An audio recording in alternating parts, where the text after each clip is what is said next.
Attention, vous écoutez un programme audioactif.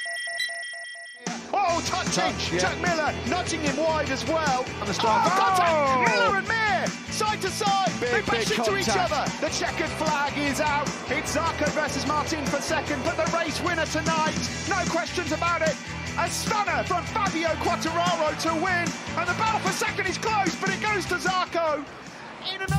Bonjour à tous et bienvenue dans ce numéro 138 de C'est qui en pôle. Cette semaine, on se retrouve sur le circuit des longues laps et je parle bien de Jerez de la Frontera pour le Grand Prix d'Espagne qui signe le retour en Europe des MotoGP. Et pour m'accompagner cette semaine, j'ai le plaisir de retrouver celui qui compte les jours avant le prochain sacre de Pecco Bagnaia, Pierre. Comment ça va, Pierre ? Eh ben, écoute, salut Ophélie, ça va super, hein, toujours champion du monde, donc c'est bien. Pour l'instant. Toujours. Et avec nous, pour nous accompagner ce soir, on a le président du fan club de Denis Sanchou, Olivier. Comment ça va, Olivier ? Bonjour Ophélie, bonjour à tous. Ben ça va pas terrible hein, en tant que fan club de Denis Sanchou, bordel. Encore raté, caramba. Mais c'est pour mieux revenir, t'inquiète pas. Ouais, bah oui, non, putain, c'était le moment ou jamais, hein, mais enfin ou jamais non, mais c'était un bon moment clair. quand même. Et tu vas nous en parler tout à l'heure. On y croit. Bon, on commence comme d'habitude cet épisode avec le traditionnel gagnant de notre jeu concours. Cette semaine, c'est Snow qui va pouvoir se la péter avec des beaucoup 10 de chez qui en pôle. Donc, pour ceux qui ne sont pas au courant, il y a toujours le petit concours chaque week-end au moment des qualifs sur Twitter, donc n'hésitez pas à participer. Et on va passer rapidement aux news parce qu'on a des choses à dire ce week-end. Tout d'abord avec le Moto-E dont on parle brièvement puisque la première course de la saison aura lieu au Mans le 13 mai avec 2 courses le samedi. Les courses sont toutes passées au samedi. Donc vous pourrez découvrir cette catégorie si vous la connaissez pas à ce moment-là. Et côté Moto3, Moto2, MotoGP, c'est un week-end qui marque le retour de plusieurs pilotes absents depuis le début de la saison, pour la plupart dus à des blessures. Pierre, est-ce que tu peux nous en parler un petit peu ? Oui, donc on se souvient de la chute de Suzuki au Grand Prix des Amériques et donc sa fracture qu'il s'est récoltée au pied. Donc il va être déclaré apte, le japonais, pour ce Grand Prix d'Espagne, avec également Joel Kelso et Stefano Nepa. Ok, merci. Et du côté Moto2, on a aussi Darryn Binder qui est toujours déclaré inapte, pareil, après une fracture. Donc lui, c'était une fracture de la main en FP3 au GP des Amériques.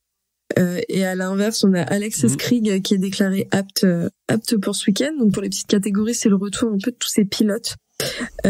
Côté MotoGP, on a le retour de Bastianini qui finalement n'aura pas fait long feu ce week-end puisqu'il participera pas aux courses, c'était trop compliqué. Peut-être un retour un peu précoce pour lui, tout comme Paul Espargaro qui est toujours en convalescence. Donc c'est bien de le préciser parce qu'on n'a pas énormément de nouvelles, mais on sait que c'est des choses qui prennent du temps. Et on pense à lui parce qu'il a pris cher, hein, le pauvre Paul. Enfin, on aime pas spécialement Paul Espargaro, mais il a pris cher le pauvre et on pense à lui effectivement. On connaît le parti pris pour les Espargaro chez C'est qui en pôle, mais on pense quand même à lui là-dessus parce qu'on n'aime pas savoir des pilotes blessés et absents des courses. Bah, surtout que c'était l'année du titre pour lui, donc ça va être compliqué. C'était évident, il l'avait dit depuis le début, il était pressenti. Et du côté quand même des pilotes présents ce week-end, on a Iker Lecuona qui roule pour Marc Marquez ce week-end. Marc Marquez toujours absent et qui est pressenti pour un retour au Mans. Et on a également Stéphane Bradl qui lui était en wildcard, ce qui explique la présence de Lecuona. Mais surtout, on a une wildcard que je pense on attendait tous pour les fans de MotoGP, c'est la wildcard de Pedrosa dont on va parler tout à l'heure, mais qui a vraiment fait plaisir et qui a rendu heureux, je pense, tous les fans de Pedrosa. Pour moi, l'info la plus importante un peu dans les news, c'est quand même Olivier ou Pierre, s'il y en a un de vous deux qui veut en parler, mais c'est la conférence de presse de Marc Marquez. Oui, alors je vais peut-être en dire un mot pour le rappeler aux auditeurs.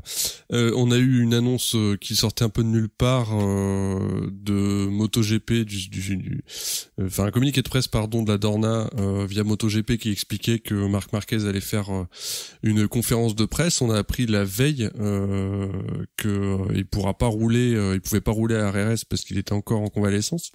Et donc quelques heures plus tard, on apprend qu'il va donner une conférence de presse à RRS et tout le monde se dit mais qu'est-ce qu'il va annoncer? Il va dire qu'il part chez Ducati, il va dire qu'il se met en retraite, il va dire que il se met au championnat européen de super tourisme. Enfin voilà, c'était assez bizarre. Enfin voilà, c'était une ambiance un petit peu spéciale. Finalement, on apprend qu'il y aura pas de conférence de presse. C'est apparemment le HRC qui était contre la prise de parole très officielle.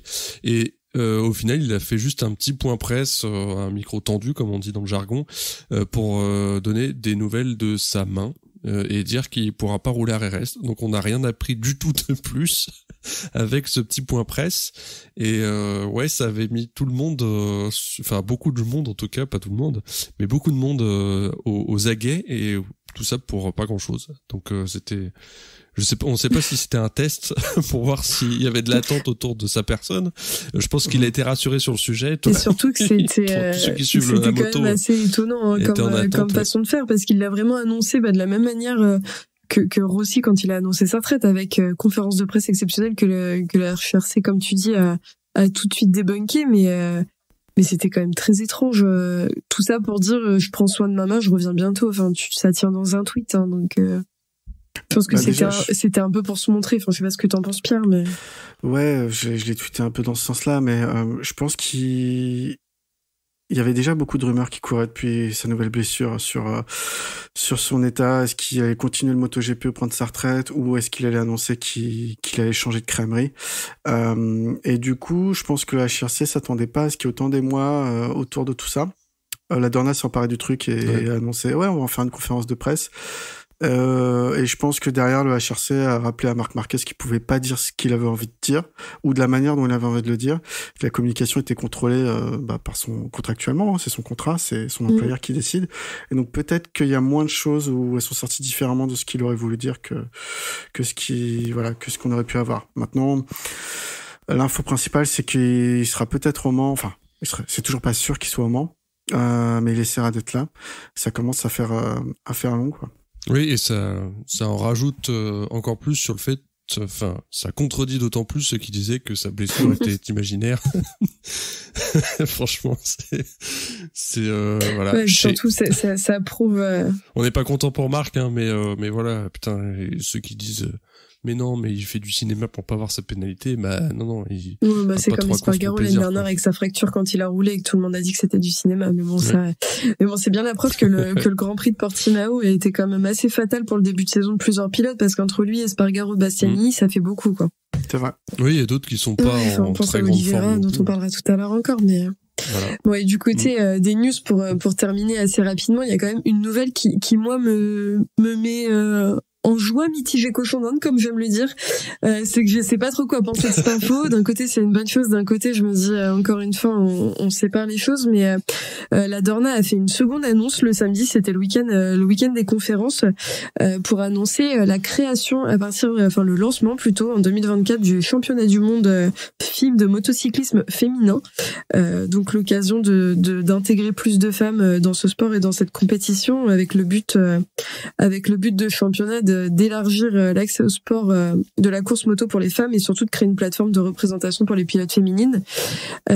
Ça aura lieu en parallèle du World Superbike à partir de l'année prochaine, avec 6 manches de 2 courses par événement. Et pour ça, les pilotes disposeront de la même machine avec un fournisseur de moto unique dont on aura les informations ultérieurement, donc un peu comme en Moto-E. Et donc pendant cette conférence, il a été précisé que le championnat visait à créer des opportunités pour les pilotes féminines déjà en liste avec d'autres compétitions, donc en leur fournissant un environnement dans lequel elles pouvaient construire une carrière professionnelle et viable en motocyclisme. Donc moi je trouve que c'est une bonne chose pour mon avis personnel, parce qu'on n'a pas assez de femmes dans les compétitions moto. Ce qui m'ennuie, c'est qu'encore une fois on est obligé de séparer les genres dans cette compétition, et que ça serait beaucoup plus simple si dès le début on leur avait laissé leur place. Mais bon, ça c'est le problème de beaucoup de sports, et les championnats féminins existent dans plein de sports, donc c'est le problème de beaucoup même d'emplois, enfin au-delà du sport. C'est en ça que je trouve intéressant. Alors oui, on peut être déçu de se dire c'est dommage de devoir en passer par là, mais c'est quand même bien de le faire. Mon côté ronchon dira que enfin. 2024, punaise, c'est pas trop tôt. Mais c'est bien et c'est nécessaire parce que s'il y a pas de championne de moto, les petites filles elles peuvent pas se dire je vais faire de la moto parce que c'est pour moi. Et c'est exactement ce que je ne fais que réadapter des paroles du grand Thomas Pesquet qui parlait de ça sur le fait qu'il n'y ait pas beaucoup de femmes astronautes, et il militait, en tout cas il disait en partie qu'il était pour les quotas pour cette raison, c'est-à-dire que s'il n'y a pas de femmes à certains postes, dans certains sports, en particulier la moto ou même en tant qu'astronaute, mettre des quotas, ça permet à dans un premier temps en tout cas d'amorcer une espèce de pompe, voilà, faire une espèce d'amorçage et après de créer des figures comme ça de façon certes un petit peu artificielle, mais ça va créer plus naturellement des ambitions et des volontés d'y aller, quoi. Donc faut surtout espérer que ce sera un tremplin pour ces personnes qui participeront à la catégorie, parce que des femmes en moto on en a déjà certaines. On a Maria Herrera en moto I, on a Carrasco en moto 3, alors peu importe les résultats qu'elles font, c'est important de les avoir, et je pense que encore une fois ce sport grand bien fera à ceux qui me sortiront des arguments scientifiques, mais pour moi c'est pas qu'une question de genre, c'est une question de capacité, et que tu sois une femme ou un homme, si t'es mauvais de toute façon, et si t'es très bon t'es très bon, mais du coup j'ose espérer que ça fera comme des Dorian Pain et toutes ces femmes qui dans les catégories automobiles commencent à prendre de la place, et comme tu le dis, à donner un exemple aux femmes qui veulent faire leur place. C'est un peu ce qu'on a nous en ce moment en Superbike français avec Justine Pedmont, qui a vraiment un très bon niveau et qui est en train de faire sa place tranquillement. Donc comme tu dis, ça va donner des représentations. C'est juste en effet dommage d'attendre 2024 pour mettre ça en place, quoi. De mon côté, il y a quand même un problème. La mise en place de cette coupe, elle est vraiment vue comme une je vais dire le mot, comme une voie de garage, en fait, hein. C'est, on donne une coupe aux femmes, elles vont se battre entre elles, grosso modo, dans la catégorie, mais c'est pas vu comme un tremplin, justement. Il n'y a pas de pont fait avec les autres catégories. Il n'y a pas, comme les Talent Cup qu'il y a dans les différents continents, il n'y a pas de place prévue pour la gagnante, par exemple, en Moto 3 ou en Moto 2 l'année suivante, et financée par la Dorna. Je pense que c'est risqué dans un premier temps. Enfin, tu peux pas passer de 0 femmes ou quasiment 0 à l'année N, c'est-à-dire comme tu disais, Ophélie, en mondial, on a Herrera et Carrasco à un championnat qui ferait partie de tout le processus de recrutement. Ça me paraît très optimiste. Non, mais ça veut pas dire qu'il y a une place. Par exemple, la Northern Talent Cup, là, ça a été lancé il y a 2 ans, il y a 3 ans. Il y a pas de temps. Les pilotes, ils arrivent pas en masse dans la catégorie Moto 3. Hein. Enfin voilà, ça a mérite d'exister. Il y a une possibilité, s'il y a vraiment un talent qui émerge, d'arriver plus facilement en Moto 3 depuis ce monde-là, mais il y a pas d'obligation, quoi. Mais de toute façon, faut pas oublier que certaines pilotes féminines il y en a certaines qui ont essayé de venir en mondial, elles se sont juste confrontées à un mur de sexisme, et là en l'occurrence c'est encore une fois, c'est dommage, hein, mais c'est des vieux dinosaures qui se donnent bonne conscience pour être dans les valeurs actuelles qu'on leur demande d'avoir, et on peut pas tout leur demander d'un coup, malheureusement, et c'est grande peine me fasse, mais au-delà des vieux dinosaures, je pense qu'il y a beaucoup de sexisme parmi les femmes aussi. On pourrait en débattre pendant des heures, mais le sexisme, à partir du moment où t'es une femme qui roule, qui s'intéresse à la moto, qui parle de moto, qui est journaliste moto, qui passe à la télé quand elle parle de moto, parce que là on parle de moto, mais dans tous les autres sports, de toute façon, t'auras toujours Jean-Michel sur son canapé qui décidera de faire des blagues de beauf, et je pense que toute personne, de toute façon, même au-delà de ça, juste t'es spectateur d'un sport, il y aura toujours, malheureusement, un sport qui est quand même sacrément visé par ça, il y en aura toujours un pour te dire quelque chose, donc je pense qu'il va falloir passer au-delà de ça, et que ça va prendre du temps, et on verra. Et je suis d'accord avec Pierre que c'est dommage que il n'y ait pas de tremplin prévu pour, mais je pense qu'il faut aussi laisser le temps à cette championnat déjà de naître. C'est déjà pas mal, parce que si au bout de 2 manches ils nous disent en fait ça nous intéresse pas, on arrête, on verra ce que ça donne, quoi. Ouais, parce que quand vous regardez comparé à d'autres sports, on va peut-être passer beaucoup de temps sur ce sujet, mais quand on compare à d'autres sports comme le rugby ou le foot, qui sont des sports immensément et infiniment plus populaires que la moto, ils ont mis, et beaucoup plus vieux aussi, beaucoup plus anciens, c'est très récent finalement. l'avènement du sport féminin, enfin de ces sports féminins. C'est-à-dire que le rugby, c'est la première année où j'ai vraiment entendu parler du Six Nations féminin. Enfin, en gros, les 2 dernières Coupes du Monde féminines de foot, on en a entendu parler un peu plus. Mais c'est quand même super récent, quoi. Dans l'histoire de ces 2 sports, c'est super récent. Et peut-être que pour redonner un peu de remettre un petit peu de nuance dans le truc. La moto, c'est quand même beaucoup plus récent comme sport. Je me dis, finalement, ils sont peut-être plus en avance que les autres. Oui, si on prend le temps. De toute façon, on va vite clôturer avec ça parce que, comme tu dis, on pourrait en parler des heures, mais dans une certaine temporalité. Juste quand tu reprends les choses factuellement, les droits des femmes et l'émancipation des femmes, c'est extrêmement récent. Donc, en fait, c'est quand même récent que les femmes, elles le droit de faire tout ça, en fait. Ça peut nous paraître très, très lointain dans notre temporalité actuelle à l'âge qu'on a, mais en fait, c'est extrêmement récent quand tu le prends d'un point de vue historique par rapport à la création des sports, etc. Donc bon, pour revenir un peu du côté du championnat actuel, on a eu des petites nouvelles d'un GP dont on a longuement parlé ici, c'est le GP du Kazakhstan, qui était initialement prévu du 7 au 9 juillet, qui est annulé faute d'homologation du circuit et de contexte non favorable. Il est prévu pour 2024. Comme tu as dit, Pierre, les circuits du mois de juillet, de toute façon, ils sont maudits. Oui, ouais, c'est vrai qu'on s'y attendait plus ou moins. Donc le circuit est construit, hein. C'est pas comme d'autres, hein, comme on se souvient du fameux GP du Pays de Galles qui a jamais eu lieu. Mais voilà, il faut l'homologuer, notamment les installations pour le paddock, etc. C'est pas du tout le cas, ça prend du retard, donc c'est annulé. On verra après. J'avais l'impression, de mon point de vue de mon canapé, que la plupart des journalistes se réjouissaient de l'annulation de ce Grand Prix. Peut-être que les pilotes et les teams aussi, hein, ça fait quand même des vacances de 6 semaines du coup entre Assen et Silverstone. On a vu quelques commentaires quand même de pilotes et surtout de helpers. Je pense en particulier à Tom, par exemple, le helper de Fabio, qui avait l'air quand même d'être assez content de ne pas aller là-bas. Donc je pense qu'il y a 1000 raisons, mais en effet, en plus de ça, comme tu dis, ça rallonge la trêve estivale et c'est peut-être pas une mauvaise chose quand on sait le rythme qu'ils ont cette saison. Puis il avait pas l'air ouf, le circuit, au-delà de ça, le tracé. Non, mais après, l'unique fan de MotoGP du Kazakhstan qui nous suit sur Twitter avait l'air très heureux. Oui, et on pense à lui parce qu'il devrait vraiment être déçu, mais ouais, même en termes de tracé, ça avait l'air un peu, c'est 3 virages qui se battent en duel, là, c'était pas... Le tracé ne fait pas tout après, hein. Mais en théorie, le Kota a un super tracé, bon. Oui, c'est clair. Oui, c'est vrai. Mais en parlant de tracé, il y a le circuit de Silverstone, donc encore un Grand Prix d'été, qui revoit les dégagements du virage numéro 1 suite à un gros crash en F1 l'année dernière.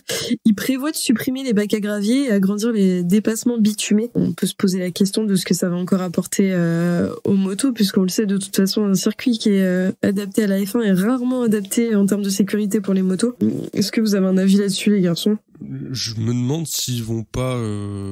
Alors, j'ai aucune info sur le sujet, mais on a vu l'info passer à propos de la Formule 1. Est-ce qu'ils vont pas réadapter ensuite le circuit à la MotoGP et remettre le bac à gravier pour les motos ? Ça ferait quand même une sacrée logistique pour un Grand Prix, quoi. Ça me paraît compliqué. De toute façon, Silverstone, faut pas qu'ils se prennent la tête. Tous les ans, il pleut, il y a pas de course, faut arrêter d'y aller. Alors, pour le coup, il est beau, j'aime bien ce circuit. Je sais qu'il est pas très populaire, moi, j'aime bien le principe, juste la différence qu'ils font entre la F1 et la grille de départ. C'est ça, j'aime bien ce truc un peu particulier, mais bon, si en termes de sécurité, il devient compliqué, sur la sécurité, on peut en parler longuement, c'est pas la priorité de la Dorna. Pierre, est-ce que tu veux nous parler un peu du calendrier pour finir sur cette partie nouvelle, puisque il y a ça et un certain Yannone dont tu nous parlais dernièrement qui sont intéressants comme nouvelles cette semaine. Alors, on a eu les dates pour l'année prochaine. Alors, il y a quelqu'un sur Twitter qui a fait la remarque comme quoi, c'était Sofa Racer, comme quoi on avait déjà les dates pour l'année prochaine, mais on n'a toujours pas de date pour la décision de la commission d'appel de la pénalité de Marc Marquez.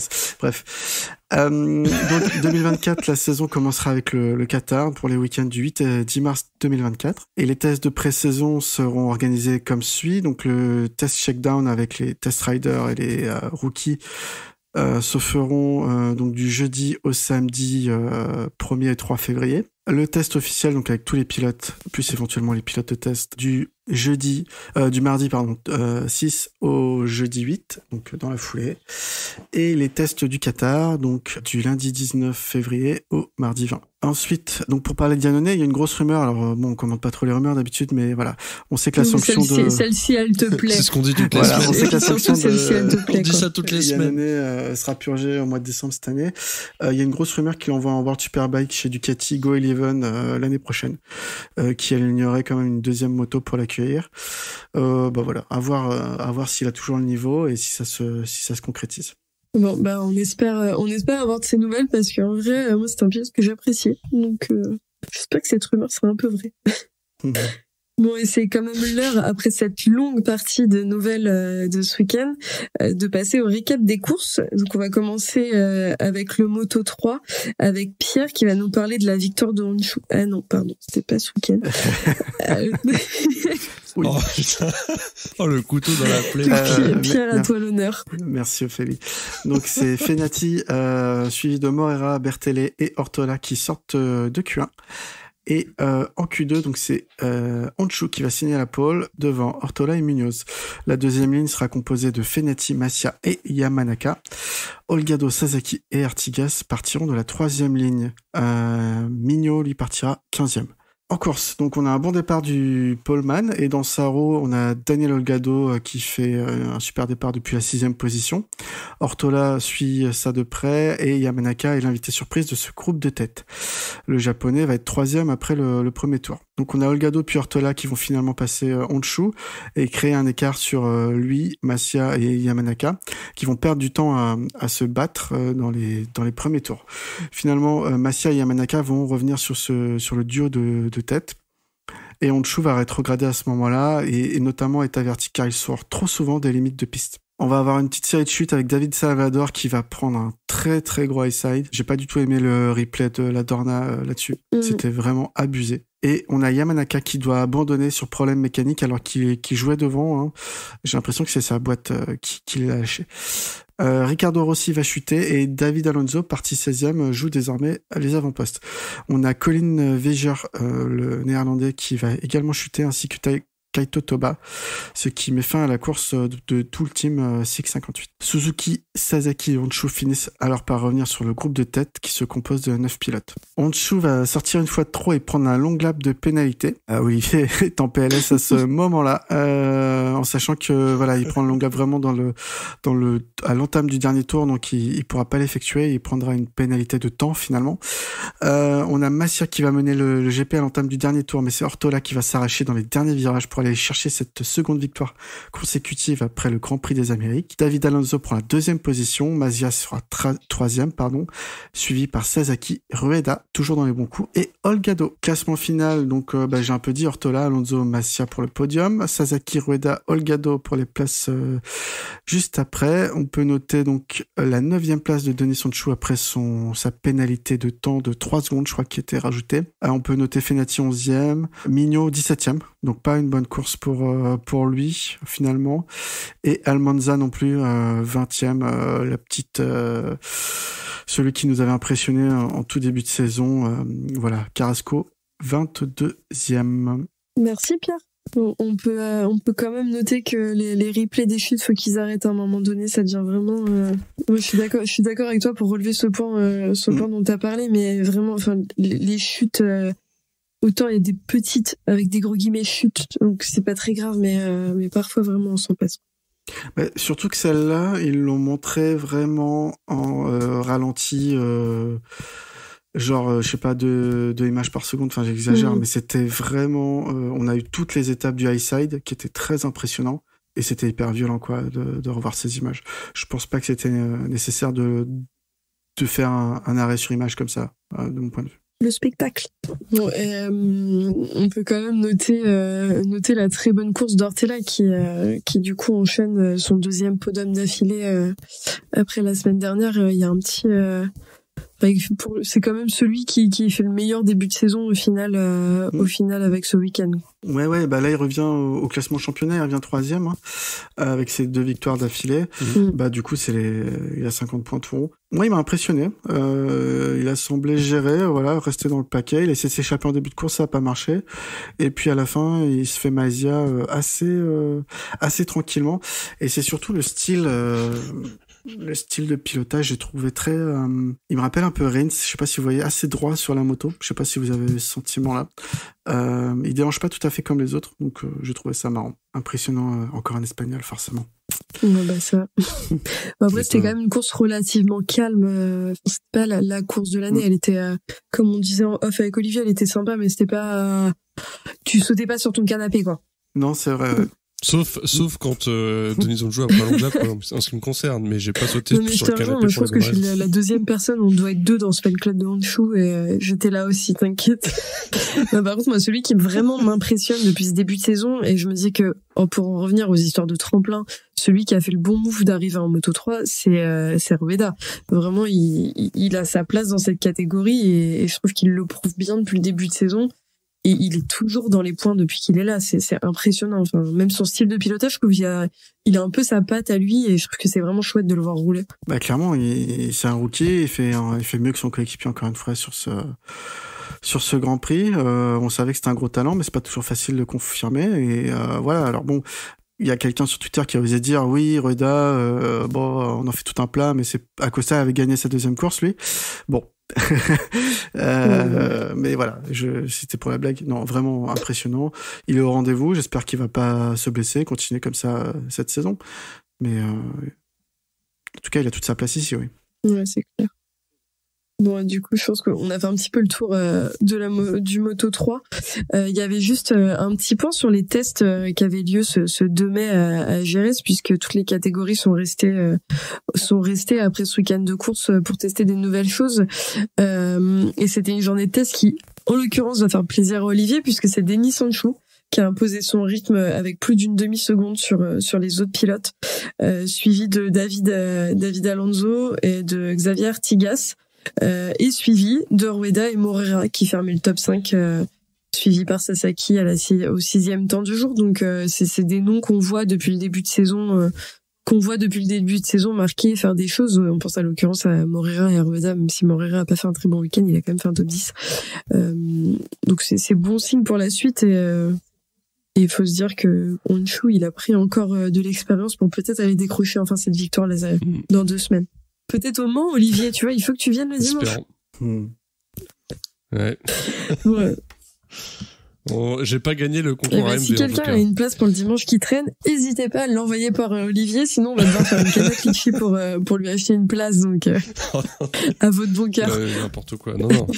Gardez votre argent. Bon, côté Moto 2, c'est toi qui t'es collé au débrief cette semaine. Une course qui était pas sans ravir le public espagnol vu le podium. Donc je te laisse nous en parler. Je te laisse nous en parler tout de suite. Oui, alors c'était pas une course inintéressante, globalement. On a eu un pilote qui s'est bien démarqué ce week-end.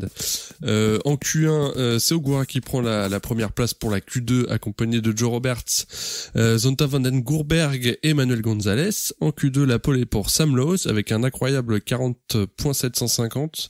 Il a plus d'une demi-seconde devant Acosta. Je vais y arriver, pardon. Acosta, oui, c'est pas avocat. Acosta et Dixon. L'écart entre les pilotes d'ailleurs est pour le moins ténu, seulement 2 millièmes. Ça montre, on le dit depuis le début de saison, mais ça montre qu'il y a vraiment un gros paquet de vent qui roule très fort et qui en plus est très serré. Et le poleman d'ailleurs, Sam Lowes, il prend pas un départ fantastique finalement, c'est Acosta qui fait le all shot. Lowes doit batailler avec Lopez pour conserver la 2e place. Arbolino lui fait un départ incroyable et remonte de la 10e place sur la grille pour batailler avec le top 3 dès la fin du premier tour. Le Britannique Lowes toujours lui repasse Acosta au dernier virage du premier tour et déjà les 2 pilotes ont fait le break sur le reste du plateau. Chute de Vietti d'ailleurs pendant le 2e tour. Lowes et Acosta toujours eux se renvoient les meilleurs tours en course, mais c'est le Britannique qui finit par prendre définitivement l'ascendant. Dès le 3e tour, il reste en tête avec une demi-seconde d'avance. Lopez est déjà 1 seconde d'Acosta, 2e. Avec ces écarts, faut qu'on se contente d'une petite bagarre pour la 4e place entre quatre pilotes, Ogura, Arbolino, Salac et Canet sont à la fête. Arbolino va finir par prendre le dessus sur Ogura, Salac craque un peu et se fait distancer par ses 3 petits camarades. Au 11e tour, Ogura a repris la 4e place, Lowes continue sa balade et pointe à 1,7 secondes d'Acosta, lui-même à 3 secondes de Lopez. Le Britannique continue d'allonger son avance et pendant ce temps-là, au 13e tour, Ogura finit par chuter à la suite d'une petite touchette pneu contre pneu avec Arbolino qui venait de le dépasser. Sur la fin de course, on s'ennuie un peu. Lowes continue sa chevauchée fantastique et file vers une victoire plus que méritée après un week-end plein. Classement final, Lowes donc, première victoire depuis Émilie-Romagne 2021. Acosta, Lopez complète le podium, 2e podium de la saison pour le pilote espagnol. Arbolino 4, Canet 5, Dixon 6e. Et au championnat, c'est Acosta qui passe premier au général avec 74 points. Juste derrière lui, Arbolino est 2e avec le même nombre de points, 74. Canet complète le podium provisoire avec 52 points. Et Lowes remonte à la 5e place du classement. Qui veut ouvrir les hostilités sur cette course Moto2? Moi, je veux bien dire un mot tout de suite, rentrer dans le dur sur Ogura. Parce que la dernière fois, on nous a reproché, je l'entends, on a omis de le préciser qu'il est revenu de blessure, en effet. Mais par exemple, moi, ce début de saison, blessé ou pas, s'il revient, il est censé être capable de faire ses courses. Donc là, la chute, encore une fois, pardon, mais week-end nul. Ah, c'est pas de bonne. Franchement, la chute. J'ai adoré sa course jusqu'à sa chute. J'ai trouvé bon. Alors, il est pas aussi bon que Lowes et Acosta qui étaient un peu au-dessus, bien sûr, mais franchement, il a fait une bonne course jusqu'à sa chute. Ça se voit qu'il était dans des meilleures dispositions physiques. Donc, mais justement, c'est pour ça que c'est décevant. Moi, c'est que ça me frustre de voir un pilote qui a pu se battre l'année dernière comme il s'est battu et qui, malheureusement, comme certains l'ont fait remarquer, c'est quand même un pilote qui tombe le jour où il joue le titre de champion du monde, mais bon, c'est déjà arrivé à Pecco Bagnaia et on lui en veut pas. Donc je trouve ça frustrant en fait de le voir avec les capacités qu'il a être à ce niveau. Enfin, ça m'énerve. Je trouve que c'est du gâchis. Donc ouais, il reste pas mal de courses encore. Oui, c'est sûr, mais déjà s'il se blesse, s'il fait des mauvais résultats, s'il tombe, la saison va vite passer et Acosta va juste partir très loin. Ouais, je m'excuse quand même auprès des auditeurs qui l'aiment bien, mais c'est vrai que quand j'ai vu sa chute, j'étais à deux doigts de me dire bon, je vais remettre une couche au prochain podcast parce que j'avais regretté de l'avoir un peu bâché la dernière fois et non, en fait c'est juste une faute à pas de chance cette chute. On peut pas non plus en vouloir à Arbolino parce que il est très bon. Arbolino est impressionnant dans ce début de saison. Enfin, vraiment, c'est ce qu'on disait la dernière fois, mais je suis vraiment impressionné du step-up qu'il a fait en ce début de saison par rapport à l'année dernière où vraiment j'ai l'impression que l'année dernière il a un peu cumulé toutes les bonnes infos dont il avait besoin pour arriver à un très bon niveau cette année. Et là, il est capable en ce début de saison de se battre avec Acosta qui, on le répète cette fois, mais il est quand même un pilote exceptionnel et qui a une longue carrière devant lui, très certainement. Mais je le trouve impressionnant et surtout impressionnant en termes de patience parce que j'ai l'impression qu'il a assimilé ce truc de ne force pas et prend les points là où ils sont à prendre. Et c'est quand même une des qualités des très bons pilotes. Non, c'est impressionnant et je ne peux pas ne pas revenir sur Sam Lowes qui fait un week-end complètement dingue. L'avance qu'il a là sur cette course, c'est complètement indécent parce que derrière Acosta c'est pas un peintre. Et franchement, ça vient un peu de nulle part parce qu'on l'attendait plus finalement Sam Lowes globalement. Sans vouloir être trop méchant avec ce pilote qu'on aime bien. Mais non, c'est comme quoi il peut y avoir des excès de génie comme ça de la part de pilotes, c'est assez génial à voir et c'est très bon pour le suspense et pour les courses. Je renchéris, je suis d'accord avec Sam Lowes, il a fait un week-end incroyable. Mais voilà, depuis 2-3 ans, de temps en temps, il sort ce genre de niveau et puis après on va plus le revoir pendant 3 courses, il va chuter, etc. Mais voilà, quand il est sur ce niveau-là, il montre aux petits jeunes que la course c'est aussi de l'expérience et qu'ils ont encore beaucoup à apprendre. Ouais. Et j'enchaîne du coup avec Acosta. Acosta, mentalement, il est là, quoi. Quand il voit que c'est pas possible d'aller chercher, il se casse pas la tête, hein. La deuxième place, ça lui convenait. Il avait l'écart suffisant avec le troisième. Il a fait sa course à 3 secondes de Loves et ça lui allait. Et moi, je te rejoins là-dessus, Pierre. J'ai vu une interview d'Acosta ce week-end, en début de week-end, où on lui demandait de faire un petit débrief, en gros, de son début de saison, quoi.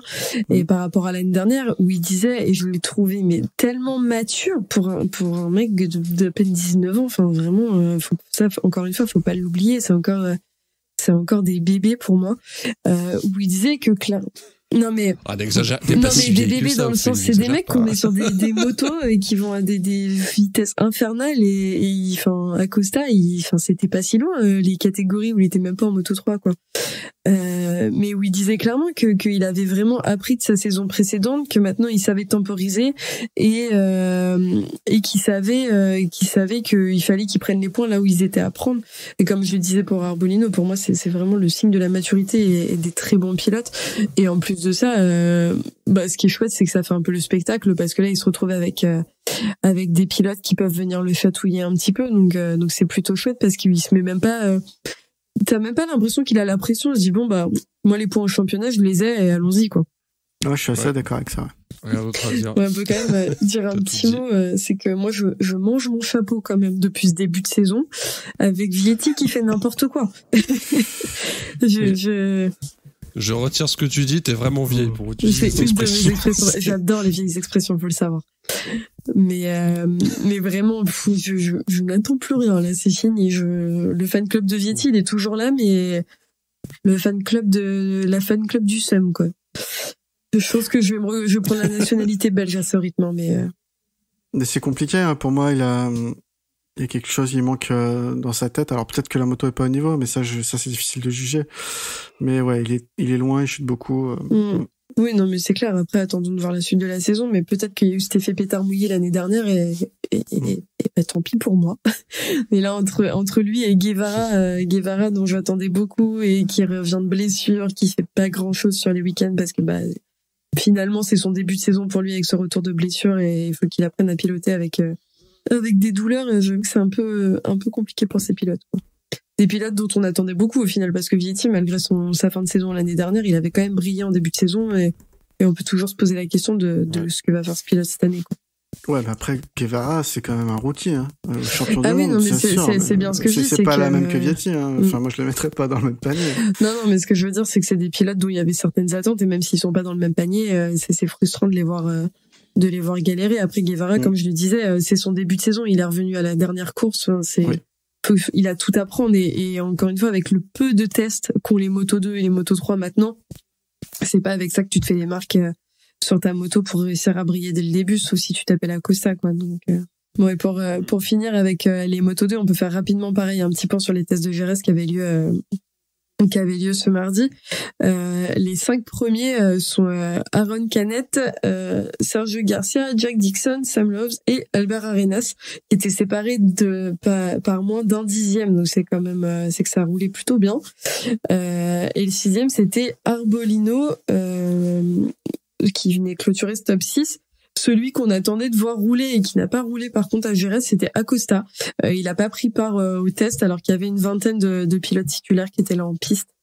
Donc à voir si ça leur a donné des bonnes informations pour la prochaine manche qui aura lieu au Mans. Voilà, on va commencer le MotoGP. Juste une petite introduction pour vous rappeler qu'il y a un an jour pour jour, on apprenait que Suzuki allait se retirer à la fin de la saison de la catégorie Rennes. Voilà, bon anniversaire.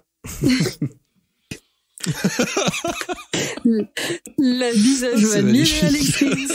Je l'attendais pas du tout. Tu l'avais pas noté au conducteur, hein. Surprise. Ah mon Dieu, c'est beau. Bon, c'est beau. C'était tôt dans la saison. Très tôt. Et suite à ça, Suzuki a été perdu tous les grands prix européens. Et ils ont tout foiré derrière. C'est clair, alors qu'ils avaient très bien commencé leur saison en plus. Alors qu'ils étaient bons, quoi. Ah, putain, mais en parlant de déception pour la MotoGP, on peut quand même noter du coup pour partir sur cette catégorie dont on va avoir beaucoup de choses à dire et étonnamment pour changer d'habitude, vous allez sûrement nous entendre un peu râler. C'est que Bastianini s'est finalement retiré ce week-end après un début de week-end où c'était finalement trop compliqué avec son retour de blessure. C'était pas le bon week-end pour revenir. C'était trop compliqué pour lui, donc il a pas roulé. Bah, c'est surtout la médecine, quoi. Si son épaule, il a mal, hein. Après, je suis d'accord avec toi. J'aimerais le voir rouler. Ça commence à faire longtemps, là, mais... Oui, mais même pour lui, enfin, c'est frustrant. En fait, on en attendait tellement, on était tellement content de le voir arriver que là, c'est frustrant de pas le voir rouler, quoi. Mais bon, comme je le disais tout à l'heure, Portimao a fait beaucoup de dégâts et les pilotes en payent le prix, quoi. Bon, pour attaquer dans le vif du sujet, on va parler des qualifs MotoGP. En Q1, on a Pecco, Binder qui passe en Q2, Bezzecchi qui vient fermer le top 3, donc qui passera pas en Q2 et Rien, ils sont en 85 vraiment, milliers. J'ai ce truc à chaque fois de voir, dès que Binder est dans le coin, de toute façon, je sais qu'il vient chatouiller les pilotes, donc j'étais pas étonnée. Mais on avait Fabio aussi qui était en Q1 et qui ne sort pas de la Q1, qui va se qualifier 16e. Sa pire qualif depuis Émilie-Romagne, l'année de son titre en 2021 où il s'est qualifié 15e. Et pour le petit fun fact, depuis le début de sa carrière, Fabio n'était passé qu'une fois par saison en Q1. Là, en l'occurrence, c'est la deuxième fois, donc il a cassé un peu cette tradition. On espère que ça lui arrivera pas trop pour le reste de la saison. Et s'en sont suivis les Q2 qui a vu Alex Espargaro prendre la pole position pour ce week-end, suivi de Miller et Martin. Et Zarco, qui lui était passé en Q2, s'est qualifié 8e. On note la présence de Dani Pedrosa, qu'on a tous été contents de voir faire un début de week-end assez impressionnant, et on va pas se mentir, on l'attendait pas après autant de temps sans l'avoir vu rouler en compétition, même si Jerez c'est un peu son jardin, qui s'est qualifié 6e. Donc c'est plutôt une bonne qualif pour les garçons. Oui, avant que tu passes à la sprint, je voulais juste signaler qu'en Q2, il y avait une espèce de météo mi-figue mi-raisin qui a pas mal chamboulé en fait tout le classement.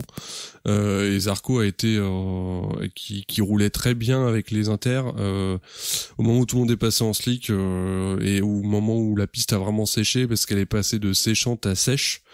Voilà, c'était une Q2 très intéressante à regarder parce que très avec beaucoup de suspense, et juste pour signaler que voilà, il y avait une part d'aléatoire, que ça explique sans doute aussi que Zarco était 8e. Oui, parce que il était bien parti quand même, donc c'est un peu dommage. Ouais. Donc on va passer, parce qu'on en a des choses à dire, comme je le disais, la Tissot Sprint qui a vu les KTM prendre un très bon départ, mais c'est un début de course qui lance un peu l'ambiance du week-end, un peu particulier, parce que c'est un drapeau rouge qui est sorti dès le début de la course suite à une grosse chute de Marco Bezzecchi, qui a été surpris par un incident entre Morbidelli, Alex Marquez et Augusto Fernandez. Marco Bezzecchi a pas pu éviter la moto et ça se trouvait à être propulsé. Clairement, il s'est tapé la moto et il a volé dans le bac à gravier. Il est resté allongé très longtemps aussi. Comme disait Pierre en Moto 3, on a vu plusieurs fois le replay de la chute. Je vous cache pas qu'on s'en serait passé, parce que le replay 4 fois en ralenti sous tous les angles possibles de cette chute, bon, on s'en passe, quoi. Fort heureusement, après vérification de la part des commissaires de course, tous les pilotes sont aptes à repartir en piste. Donc Bezzecchi, en l'occurrence, allait changer de combi et a pu repartir. L'incident aura valu un long lap à Morbidelli à effectuer sur la course du dimanche. On pourra en débattre après. La course est relancée pour seulement 11 tours, et dès le second départ, c'est les KTM qui prennent la tête de la course avec Binder suivi de Miller et Martin. Ça a bougé un peu devant, mais la bataille entre Miller et Martin ouvre la porte à Pecco qui prend la 3e place. Derrière s'ensuit une chute d'Alex Marquez et d'Alex Espargaro, donc c'est un samedi sans grand succès pour eux. Mais le spectacle se fait toujours devant, et c'est un peu sur ça que les caméras se sont concentrées ce samedi. C'est que il y avait un duel acharné entre Miller et Binder. Les deux KTM voulaient vraiment prendre la première place du podium. Derrière, Pecco en profite pour garder Martin un peu à distance puisqu'il était collé à sa roue. Binder se débarrasse gentiment de l'Australien qui est à la lutte avec Pecco, qui lui en profite, il est malin, vient se glisser entre les deux et prend la 2e place. On retrouve donc une Ducati entourée de 2 KTM sur ce podium, suivi de Martin, Oliveira et Pedrosa, qui fait un très bon résultat pour son pour son retour. Fabio, qui avait pris un bon départ lors de la première course, a moins de chance puisqu'il termine à la 12e place seulement, donc hors des points. Et pour finir sur les Français, Zarco termine à la 8e place. Le leader du championnat, Marco Bezzecchi, lui, n'a plus que 3 points d'avance sur Pecco à l'issue de cette Tissot Sprint. Je pense qu'on peut dire quelques mots sur la Tissot Sprint parce qu'il y en avait des choses à dire encore une fois ce samedi avant de passer à la course du dimanche. Moi, ce que je retiens, c'est 2 choses importantes. C'est tout d'abord, alors c'est pas encore une fois pour parler de lui, même si on connaît ma passion pour ce pilote, c'est le fait que Bezzecchi soit autorisé à reprendre la course aussi vite après cette chute. Je trouve ça mais catastrophique. Vraiment, j'ai l'impression que c'est de pire en pire le suivi des pilotes après des chutes pareilles. Et la deuxième chose, c'est le long lap de Morbidelli qu'on lui impose le dimanche alors qu'il y a une deuxième course qui a relancé et qu'il aurait très bien pu la faire sur la course sprint. Pour Morbidelli, je trouvais que c'était dur, une pénalité là-dessus. C'est un putain de fait de course, hein, pardon, mais... Pour moi, il voit une porte à l'intérieur, il se glisse dedans et ça repique sur lui. Surtout que c'est une sprint, donc tu sais que c'est vraiment la course. Mais c'est une sprint, le circuit de Jerez, il est comme il est, donc il est assez étroit et c'est pas forcément simple de dépasser en course. Donc au départ, voilà, les pilotes vont chercher les opportunités de le faire. Et pour autant, j'ai pas trouvé Morbidelli comme une boule de bowling dans un jeu de quilles, pas du tout. Hein. Je trouvais ça, pour moi, c'est fait de course. Hein. Il y avait pas besoin de sanctionner.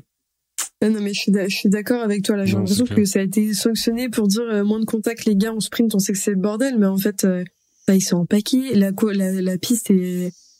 Fallait pas faire de sprint. Hein. C'est pas ça, c'est qu'on.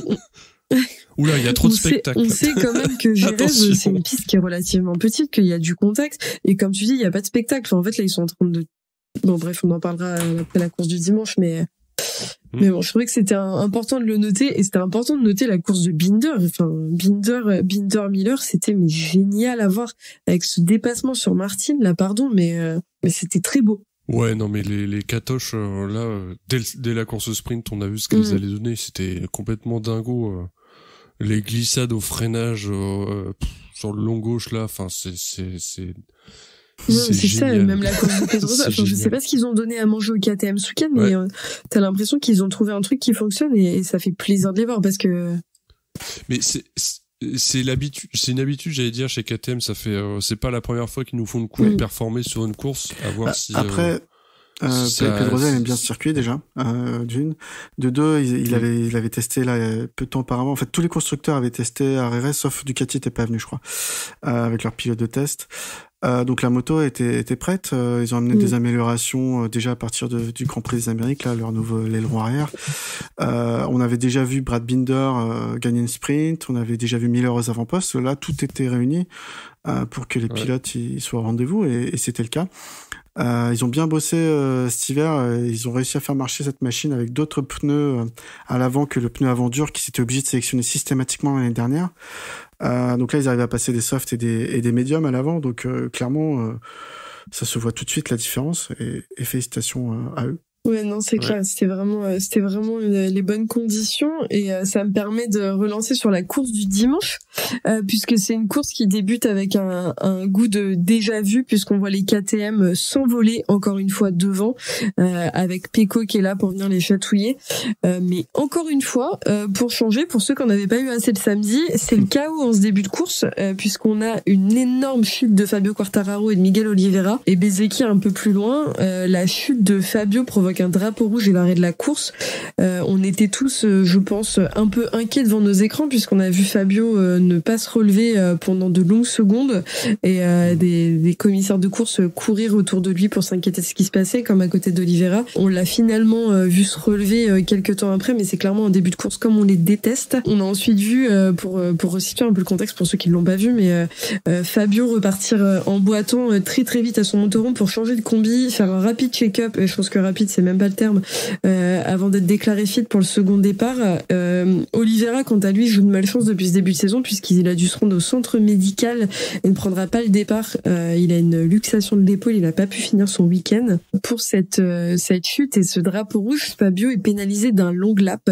Donc juste pour situer un peu le contexte, il a voulu se faufiler entre Oliveira et Bezzecchi, c'est pas passé. et donc ils sont tombés. Donc on repart ensuite pour une nouvelle course après ce drapeau rouge. Dès l'extinction des feux de la seconde course, les KTM prennent la tête, suivis de Martin. Viñales, dès le début de la course, déclare forfait puisqu'il a un problème technique. C'est encore un dimanche à oublier pour lui. Et pour en revenir sur la piste, Bagnaia se met en route et vient tenter de prendre la tête de la course malgré la bagarre entre Miller et Binder. Il remonte petit à petit et vient piquer cette première place en tête. Durant cette remontée, il a dépassé Miller et l'a touché qui lui vaudra une pénalité, encore une ce samedi, malgré le fait qu'il ait levé la main en guise d'excuse, et on lui demande de rendre une place.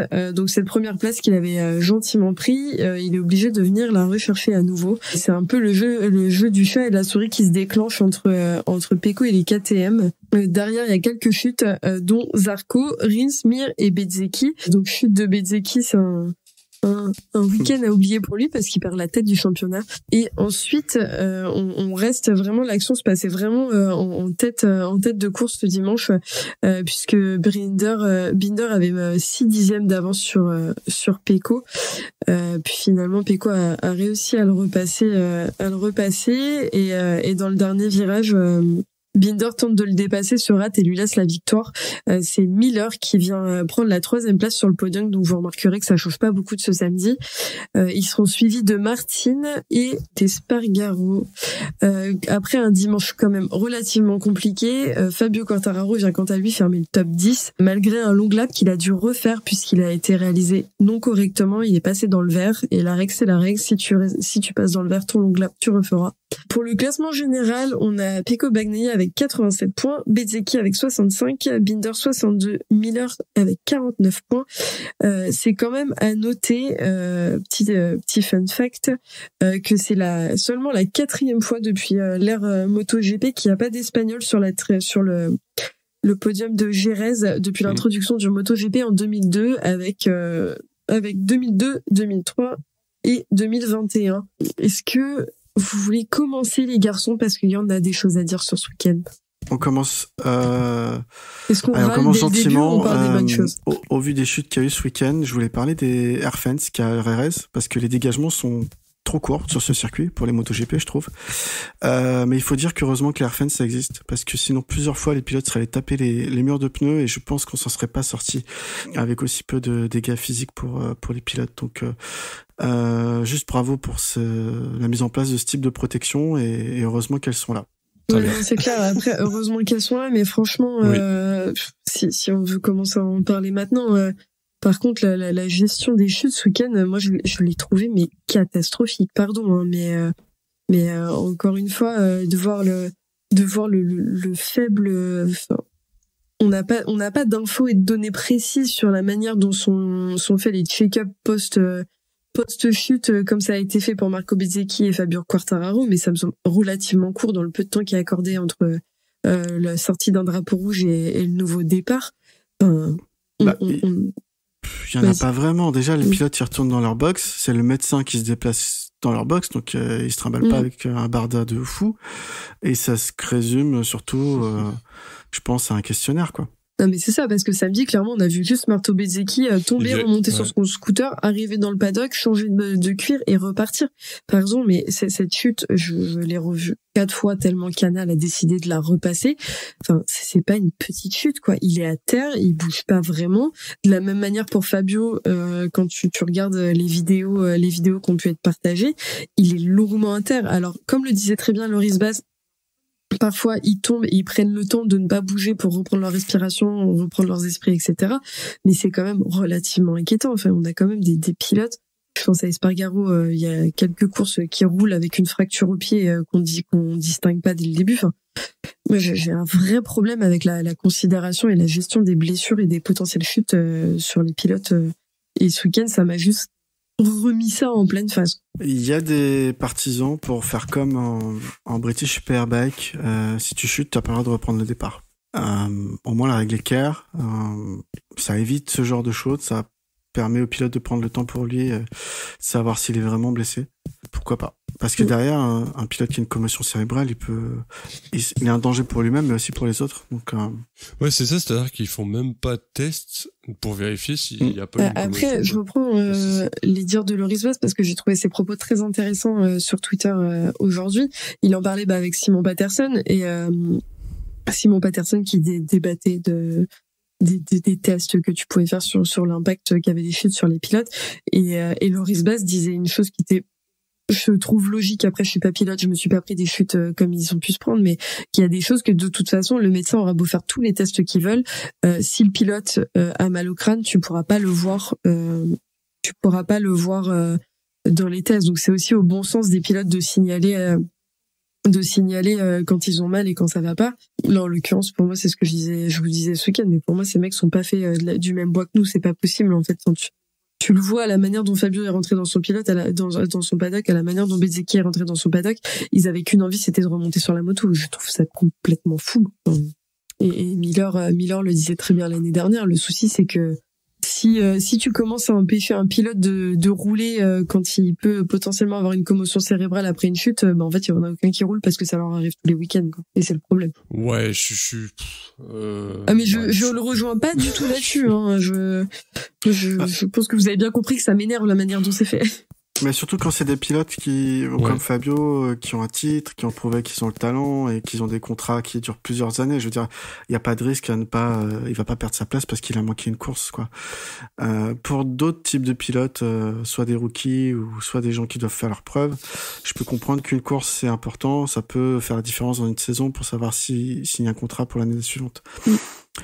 Mais dans tous les cas, la santé devrait passer avant tout le reste, oui. Ouais, puis il y a chute quand même. Enfin, tu peux perdre l'avant, glisser et te relever tout de suite. Et il y a les chutes comme les garçons ont eu là en l'occurrence, à juste pas se relever tout de suite, en fait, avoir un peu ce truc de, on sait pas s'ils ont perdu conscience. Enfin, c'est quand même là, c'était les chutes pour moi ce week-end étaient celles qu'on a vues, du moins étaient relativement impressionnantes. En fait, ça confirmait qu'il y avait pas de protocole, en fait, juste. Parce qu'on en avait déjà parlé, je pense, je sais plus quel GP, mais on s'était dit, mais what the fuck, pourquoi ils ont pas un protocole commotion comme par exemple au rugby, parce que les mecs ils prennent des caramels et du coup les fédés ont mis en place ce genre de choses. Là, c'est ça va, conduit jusqu'à 3, 2, 3, ouais, vas-y, on en avait longuement parlé au moment des tests de l'année dernière quand Raúl Fernandez avait des hématomes partout sur le visage. Non, mais c'est dingue. Bon, après, on pourrait en parler des heures, mais je pense qu'on va pouvoir passer un petit peu à la suite. On peut parler de Pecco Bagnaia, mais ce week-end, il a marqué des points quand il fallait, le garçon. Pierre, on te laisse. Ouais, impressionnant. Moi, ce qui m'impressionne toujours avec ce pilote, c'est qu'il est capable, en fait, de se remettre dans l'ordre de marche, quoi. Les mauvais résultats d'un week-end vont pas forcément impacter le week-end suivant, quoi. Il chute 2 fois en course en Argentine alors qu'il est P2 et au Grand Prix des Amériques alors qu'il est en tête. Ça pourrait, pour certains pilotes, je pense, chambouler tout. Là, non, clairement, il reste dans la roue de Binder toute la course, avec plus ou moins de retard, on va dire, sur Binder, mais il a su gérer, je pense, cet écart et fournir l'effort quand c'était nécessaire pour aller le doubler, quand il a vu qu'il y avait une petite ouverture. Donc félicitations à lui. Je pense que le seul truc que je peux lui reprocher, c'est de s'être excusé auprès de Miller quand il l'a dépassé. Alors oui, c'était viril, mais je pense que si s'était pas excusé, il aurait pas eu de sanction. Miller, d'ailleurs, quand il a dépassé Martin sur un peu de manière virile également, il n'a pas été sanctionné derrière. Parce que Miller, il est passé, il a poussé Martin et basta, quoi. Mais Pecco Bagnaia, il s'est retourné, il s'est excusé et je pense que la sanction vient de là. Malgré ça, il termine premier. Faut aller terminer premier quand on se prend une pénalité et qu'on doit rendre une place, quoi. Donc, félicitations. J'adore, on croirait tellement un papa fier au conseil de classe, c'est vraiment très mignon, Pierre. Non mais il a raison. Oui, hein, je dis pas le contraire. Après, juste pour revenir sur quand tu dis qu'il est très fort, enfin qu'il reproduit pas les erreurs d'une course à l'autre, heureusement, parce que ça serait, enfin, déjà c'est ce qu'on lui demande quand même, et heureusement parce que ça serait compliqué si à chaque course il commençait à retomber dans ses travers. Ça serait quand même sacrément problématique vu le potentiel qu'il a, quoi. Je suis d'accord avec toi qu'il a fait un week-end vraiment impressionnant. Moi, ça m'a fait plaisir de le voir là parce qu'en plus, les circuits en Europe, c'est quand même toujours plus évident pour eux d'y revenir. Donc c'est vraiment chouette et ça laisse de bonnes choses à présager pour lui pour la suite des Grands Prix. Peut-être que tu auras la chance de le voir gagner au Mans. Bah ouais, l'année dernière, il a fait une bonne course avant de chuter, perturbé par Bastianini. Donc, je pense que même si Bastianini revient dans 2 semaines, il sera pas trop au niveau, normal. Donc Bagnaia, ses chances à voir la météo, bien sûr, hein, parce qu'au moins, on sait que ça peut être compliqué. Mais ouais, clairement, j'attends de le voir jouer les avant-postes. Hein. Bah, on te le souhaite. Et Olivier, qu'est-ce que t'as pensé de la course de Pecco, du coup? Bah ouais, Pecco, mais Pierre a tout dit, en vrai, enfin, il y a 2 choses. Il y a d'abord le fait que, effectivement, il arrive à se remettre d'aplomb après une chute qui était assez catastrophique, où certains commençaient à douter de son mental, à dire, mais Bagnaia, il a pas de mental. Lol. Samedi, il a prouvé qu'il en avait, et dimanche, il a prouvé qu'il en avait.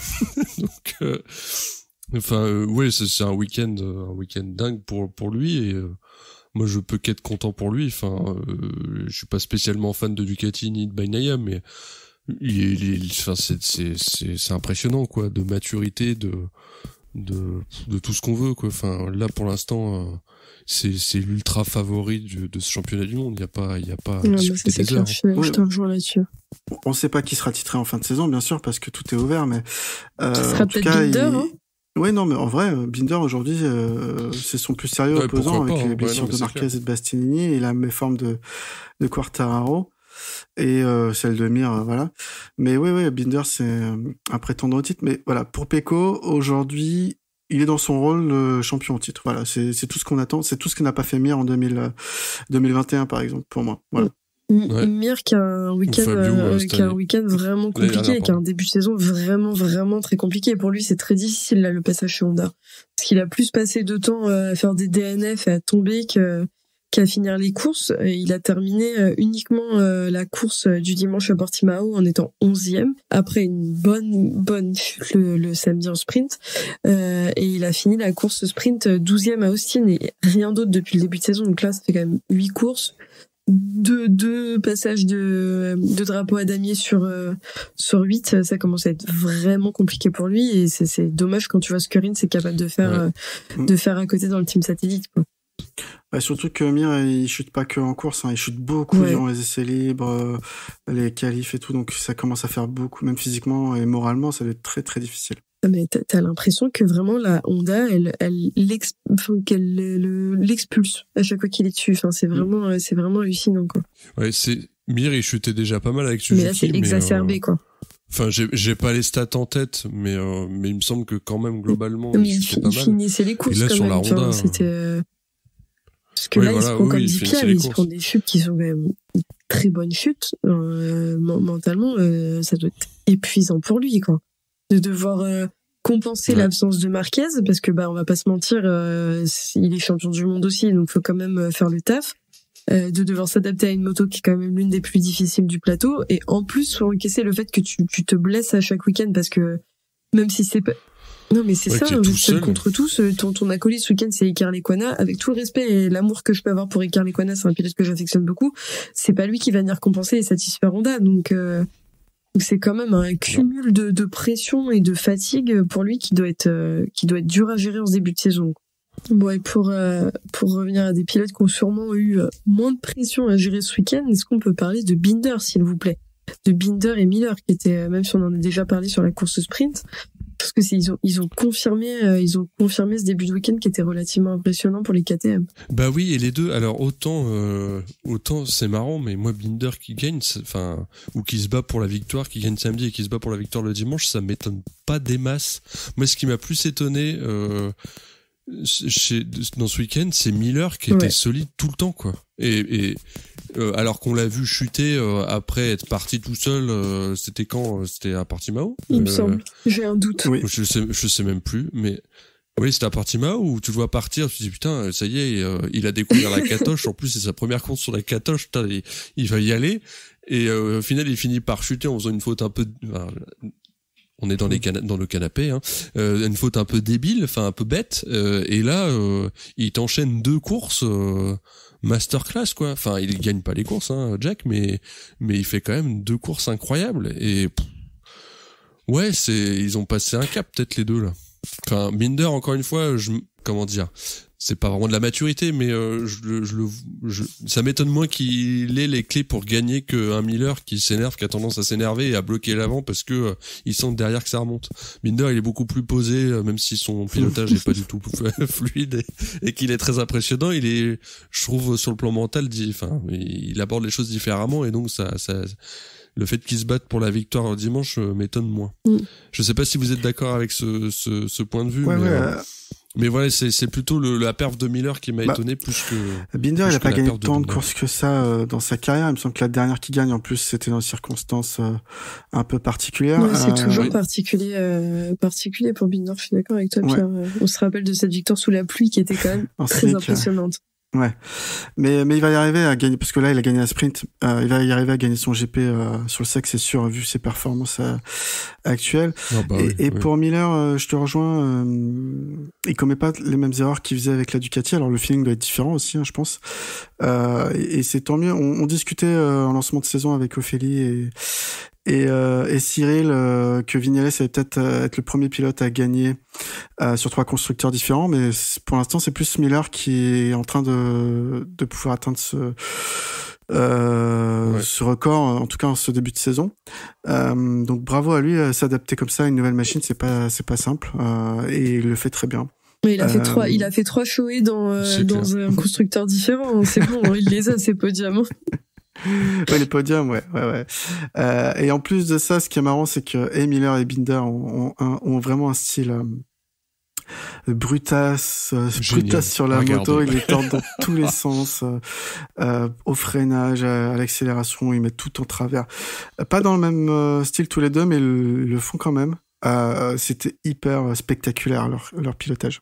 Après, de toute façon, Miller, tu lui mets un tracteur entre les mains. Tu sais, il passe ses week-ends à conduire des Caterpillar, donc c'est bon, il a compris comment ça fonctionne. Ouais, et d'ailleurs, tu parlais de Vignales, mais week-end très compliqué pour les Aprilia. C'était vraiment pas, pas fou pour eux ce week-end. Pourtant, Alex Espargaro fait la pole, et après, on l'a plus vu sur les 2 courses. Vignales, je me souviens plus ce qu'il fait en sprint, mais en course longue, en GP, il fait une course honnête, hein, sans plus. Je crois qu'il est dans le top 10 avant de casser sa chaîne dans le dernier tour, malheureusement. Ouais. Mais oui, ils sont pas là où on les attendait. Vignales, il a fini 7e en sprint. Attendez, Aleix il chute en sprint et il fait top 5 le dimanche, c'est pas dégueu. Hein. Oui, il part de la pole, mais les Catoches, elles étaient largement au-dessus ce week-end et c'est pas encore une fois, la Q2 elle était spéciale. Non, mais c'est juste que tu vois, t'en as un des deux qui tombe en sprint, t'en as un des deux qui casse un truc moteur le dimanche, c'est ça. Et puis les Aprilia, maintenant, on l'oublie quand même assez souvent, mais il y a quand même Cryptodata RNF MotoGP Team qui sont là maintenant. Oliveira finit avec une luxation de l'épaule. Bon c'est pas de la faute de Aprilia, mais bon c'est encore des points perdus et c'est encore frustrant. Et on a Raúl Fernandez qui finit 15e. Pardon, mais Raúl Fernandez au classement général est derrière Jonas Folger. Enfin Aprilia, pour moi, c'est compliqué pour Raúl Fernandez. Il a marqué 1 point ce week-end. Il est pas là, donc on les oublie un petit peu. Parce qu'ils brillent pas, mais du coup, c'est pas. Heureusement que Vignales et Espargaro sauvent les meubles parce que le team satellite là. Ouais, Oliveira, tu l'as dit, il joue de malchance, hein. Donc c'est compliqué son début de saison pour lui. Hein. J'ai bien aimé Razali, hein, qui dédouane Quartararo d'ailleurs de l'accident, hein, qui dit que ça aurait pas dû être pénalisé. C'est pas tout le temps que Razali il dit ce genre de choses, hein. D'habitude, il est assez dur. Et ouais, Raúl Fernandez fait un début de saison catastrophique, on l'attend pas du tout là, alors qu'Augusto Fernandez, j'enchaîne hein, chez Tech 3 Gaz, c'est tout le contraire, il a marqué des points sur ses 4 premiers Grands Prix. Depuis quand un rookie n'avait pas marqué de points sur ses 4 premiers Grands Prix, il faudrait regarder, mais ça doit remonter peut-être à un bout de temps, vraiment, parce que c'était assez étonnant ça. D'ailleurs, en parlant de Augusto Fernandez, avec les résultats ce week-end de Vignales qui a fait un DNF, Marco Bezzecchi qui chute, Zarco et Rins qui marquent pas 4 points. Depuis le début de la saison, il y en a seulement 3 parmi les pilotes qui ont marqué des points lors des 4 premières courses du GP, et c'est Fabio, Morbidelli, donc on peut être étonné quand même, et Augusto Fernandez. Donc c'est que vraiment c'est des pilotes qui sont un peu en souffrance, on a l'impression depuis ce début de saison, mais qui finalement marquent des points sur chaque Grand Prix, quoi. Ah tiens, stat intéressante. Et c'est une stat signée Thomas Morcelino, vous vous en doutez. Et avant tu me demanderas dans... pour les rookies sur les 4 premiers Grands Prix qui marquent des points. Thomas, si tu nous entends, on te pose la question. Avant de rentrer dans ce qui nous a bien fait râler chacun en off et sur le conducteur, est-ce qu'on peut parler, s'il vous plaît, de Johann Zarco assoiffé pour une caméra qu'on n'a pas vue? Oui, Pierre, tu l'as noté, mais je te laisse en parler parce que c'est quand même j'ai noté lunaire. parce que j'ai appris ça via Canal en course sprint. En tout cas, je sais pas s'il a porté pour le Grand Prix.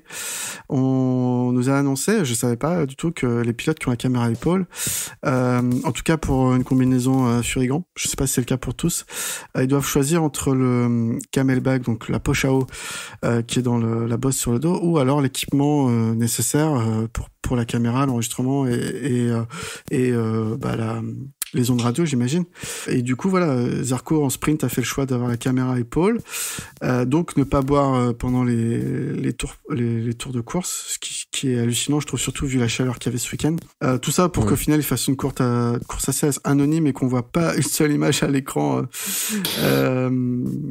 qui est montrée depuis cette caméra. Donc je trouve ça un peu dommage. Mais sinon, son GP plutôt bon, et puis une chute assez incompréhensible. Donc un peu déçu de son week-end au global à Zarco.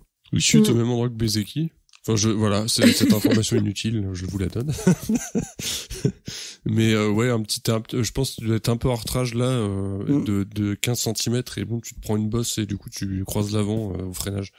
Ça doit être ça la raison. Mais ouais, il y a pas grand-chose à tirer de ce week-end pour Johan, malheureusement. Si je peux parler du coéquipier de Zarco quand même, Martin, qui fait un bon week-end au contraire. Il termine sur le podium en sprint, non, ou au pied du podium, je sais plus. Non, au pied il finit 4e, je crois, en sprint. Absolument, voilà. Et 4e. Et c'est plutôt étonnant pour le coup de le voir finir ses courses comme ça. Sur ses roues ouais, sur ses roues, non, mais ouais, de le voir finir ses courses. Tu pouvais arrêter cette phrase ici. C'est moche. Donc bravo à lui. Beaucoup, quand même. On va pouvoir parler de ce qui nous a fait râler tous les 3 en off ce week-end, qui a fait râler toute la team Seki en pôle, et je pense tout l'internet, tous les journalistes, toutes les personnes qui ont vu ces courses. C'est foutu pénalité. Mais parlons-en, s'il vous plaît. Freddy Spencer, qu'est-ce qui s'est passé ce week-end? C'était quand même, on le rappelle, Morbidelli qui se prend un long lap en course sprint pour factuellement un fait de course. Fabio Quartararo qui se prend un long lap qui un peu moins démérité que celui de Morbidelli est un fait de course. Pecco Bagnaia qui se prend une place à rendre pour une touchette qui existe dans toutes les courses. Enfin, ça fait partie des dépassements, pardon, mais Fabio Quartararo qui doit refaire son long lap. Alors, parce qu'il est passé dans le vert, et comme je disais, la règle, c'est la règle, mais il a déjà perdu son temps de long lap. Enfin, pour moi, c'était un week-end, une course, c'était lunaire. J'avais l'impression que les commissaires de course étaient en roue libre et qu'ils avaient envie de dégainer le carton rouge à toutes les actions. Tout se passait au point que, comme on le disait en off, alors ce qui est potentiellement de la provoque, on l'imagine parce que on voit pas trop comment dans cette situation tu peux penser à ça, où Binder lâche en débrief qu'il a pas osé dépasser Pecco parce qu'il avait peur de se prendre une pénalité. Enfin, pardon, mais moi j'étais scandalisée ce week-end. Comme vous, moi j'ai pas compris, mais on comprend jamais rien, donc on va se répéter. Hein. On va se répéter, mais oui, moi j'ai pas compris grand-chose non plus aux histoires des pénalités. En fait, j'ai vu le GP en léger différé, donc moi je me suis calé sur le départ de la course. Il y a eu le drapeau rouge au premier départ, boum, et je me suis recalé au deuxième départ de la course du dimanche. Premier tour passe et bim, je vois long lap pour Fabio, et je me dis mais pourquoi? Enfin, tu vois, j'avais même pas capté qu'il avait pris un, et je m'étais même pas posé la question du il va prendre un long lap parce qu'il a fait strike. Enfin, j'ai pas compris. J'ai vraiment pas compris. J'ai compris après. Hein. Enfin, j'ai compris pourquoi il avait eu. Enfin, pourquoi, mais j'ai compris qu'il avait eu du coup ce long lap après. Mais je comprends toujours pas pourquoi. Ouais. C'est chiant, hein, mais. Mais c'était exacerbé, surtout enfin, Pierre, après, dis-nous ce que toi t'en as pensé, mais moi j'ai trouvé ça vraiment exacerbé. Là, pour moi, c'était pénaliser des faits de course, et c'était juste. Ils nous demandent beaucoup de spectacles en rajoutant des courses sprint, et dès que t'as du spectacle entre guillemets, alors les chiffres c'est pas du spectacle, mais le fait d'avoir du contact, du dépassement, des pilotes qui parfois réfléchissent pas, posent leur cerveau où ils vont parce qu'ils voient une porte s'ouvrir. Et là, on les pénalise pour ça. Enfin, moi, ça me dépasse. Ouais, je suis entièrement d'accord avec vous. Je l'ai noté, d'ailleurs, j'ai mis une insulte que je redirai pas au micro. La direction de course et Freddie Spencer ont eu des décisions assez étonnantes. Ce week-end, je suis d'accord que les contacts de Morbidelli et de Quartararo, pour moi, ne nécessitaient pas de sanctions. Peut-être un rappel, juste un avertissement, mais voilà. Et puis la pénalité de Bagnaia, pareil, on a discuté un peu, c'était trop. Ça reste du MotoGP. Je suis pas forcément pour un MotoGP qui a pu être aussi what the fuck et borderline qu'il y a quelques années en arrière, avec des gens qui coupent des chicanes pour gagner, ce genre de choses. Mais pour autant, je suis pas pour un MotoGP aseptisé. Voilà, à un moment donné, des fois, il y a de la place en entrée de virage et la place se referme en sortie, mais si t'as placé ta roue devant l'autre, en théorie, t'as le droit de la tenter, quoi. Donc, je comprends pas. Et puis, c'est pas la première fois, c'est quelque chose qui est régulier. Et la direction de course n'a toujours pas la volonté d'expliquer ses pénalités et comment elle sanctionne et comment elle voit les choses. Et je pense que ça pourrait déjà permettre aux gens d'y voir plus clair. Concernant juste là où potentiellement je suis en désaccord avec peut-être 60% des réseaux sociaux, c'est que la sanction qui a obligé Fabio à refaire son long lap, même si je comprends qu'on puisse être en colère, etc. Pour une fois qu'il y a une règle claire et définie, c'est quand on sort dans le vert, on doit refaire, même si à la base la sanction n'était pas justifiée, encore une fois. On l'applique, au moins là, la règle est claire pour tout le monde, on l'applique à chaque fois de la même manière. On va pas leur reprocher d'appliquer une règle, comme tu dis, pour une fois. De toute façon, c'est frustrant, je suis d'accord avec toi, les gens étaient saoulés, en l'occurrence parce que nous on suit les réseaux français aussi, et que du coup les gens sont chauvins avec ces Fabio. Ça aurait été n'importe quel autre pilote, je pense qu'on serait dit voilà, mais en effet je suis complètement d'accord avec toi, Pierre, sur le pataquès un peu injustifié qu'il y a eu sur le fait que Fabio devait refaire surtout qu'il a même pas râlé, il l'a refait et il a rien dit, donc il a refait et il a fait du coup 2 longues laps et il finit top 10 après un week-end comme ça, c'est pas si dégueu, hein. Et c'est pas ce double long lap qui fait que Yamaha a une enclume, hein. C'est je suis désolé, mais faut dire les choses, hein. Et comme on dit, la règle c'est la règle, c'est con mais c'est comme ça.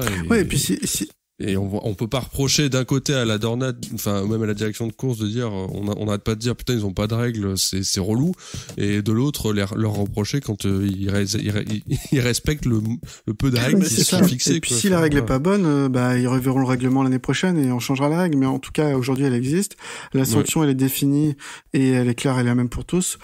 Elle est pas sujette à interprétation ou à la bonne volonté de la direction de course, donc on fait avec, quoi. D'ailleurs, ça me permet de rebondir sur les pénalités.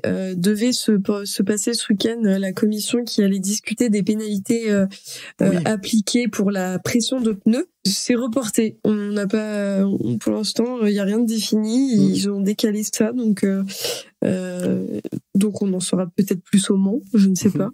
Non, alors je crois que ce qui est annoncé, c'est que ça sera revu au Grand Prix du Mugello.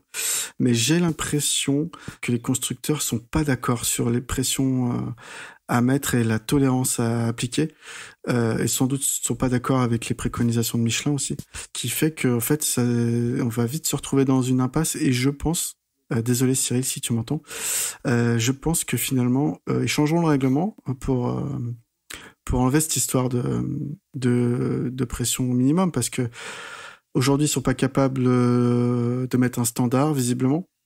Donc potentiellement, s'il n'y a pas de standard à respecter, il n'y a pas de sanction à mettre. Et s'il n'y a pas de sanction à mettre, pourquoi mettre ça noir sur blanc dans le règlement, quoi. Ouais, surtout si les constructeurs ont leur mot à dire, ça on va se retrouver avec des constructeurs qui sont d'accord, d'autres pas d'accord, et en fait ça va jamais rien donner, comme tu dis. Donc, Fabio, il était encore le seul à se plaindre ce week-end qu'il y avait trop de pression dans son pneu avant. Donc pour lui, il veut partir avec des pressions basses. Je pense que pour les pilotes de devant, ils veulent partir avec des pressions hautes parce qu'ils font la course seuls en tête. Après, c'est le comportement des motos est différent. On a vu Miller dans la roue. Ça m'arrive tout le temps. Ouais. Ça m'arrive tout le temps de me dire putain, j'ai trop de pression devant, quoi. C'est pour ça que je me traîne, les gars. Ou alors il faut un système. C'est hallucinant. Un système avec un compresseur, décompresseur qui s'active au guidon pour ajuster sa pression en cours. Techniquement, ça va être trop lourd, ça. Bon, dans tous les cas, on verra ce que ça va donner par la suite. On va pas spéculer sur des trucs dont on n'a pas. Fais confiance à Ducati. Mais... Ouais, alors Ducati, faut s'arrêter à un moment donné. C'est bon, les vaisseaux spatiaux, ça sera l'année prochaine. Pour l'instant, laissez-nous tranquilles. Bon, je pense qu'on a bien fait le tour de ce week-end qui, Olivier, comme tu l'as si bien résumé, était complètement what the fuck. Il y avait ce lundi 1er mai, en ce jour férié chez nous, on a pu profiter des tests de Jerez, pour lequel Bezzecchi est reparti avec le meilleur temps.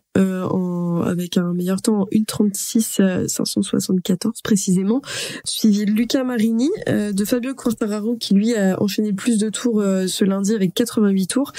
Ça a permis de tester plusieurs choses pour certains constructeurs. En l'occurrence, chez Aprilia, il n'y a pas eu de nouveautés testées à Jerez. C'était surtout des tests, des entraînements entre guillemets pour les pilotes, puisque on sait que Maverick Viñales s'est beaucoup entraîné sur les essais de départ, qui est clairement son point faible. Du côté de chez Ducati, il y a eu uniquement, je dis uniquement parce qu'on connaît les innovations de Ducati, un nouveau sabot moteur qui a été aperçu sur la GP23 de Johann Zarco. C'est un élément, en gros, pour ceux qui se rendent pas compte de ce que ça peut être, qui dispose d'une petite entrée d'air qui semble être utilisée en gros en bas de la moto pour faciliter le refroidissement. Donc je pense que ça, on le verra peut-être apparaître si ça fonctionne bien. De toute façon, on n'a pas de retour des constructeurs pour l'instant.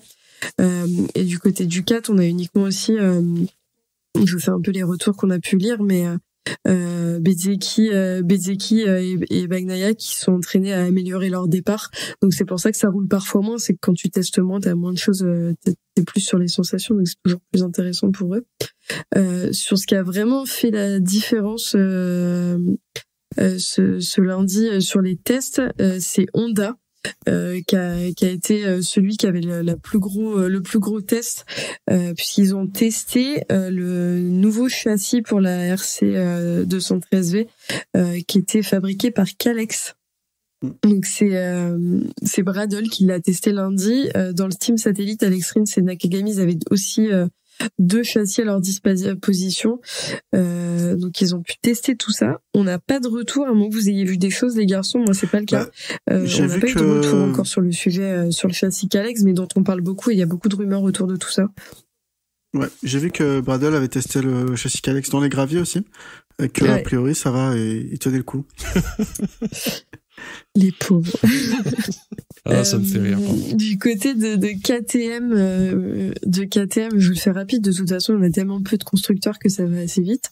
Brad Binder, il a pu tester le package aéro dont disposait Pedrosa ce week-end. Les KTM ont été aperçus avec des dépourvus de pontons. Du coup, ça laissait place à une portion plate entre le bas du carré, allant jusqu'au bas du carénage. Donc, à voir ce que ça leur apporte en termes d'aéro.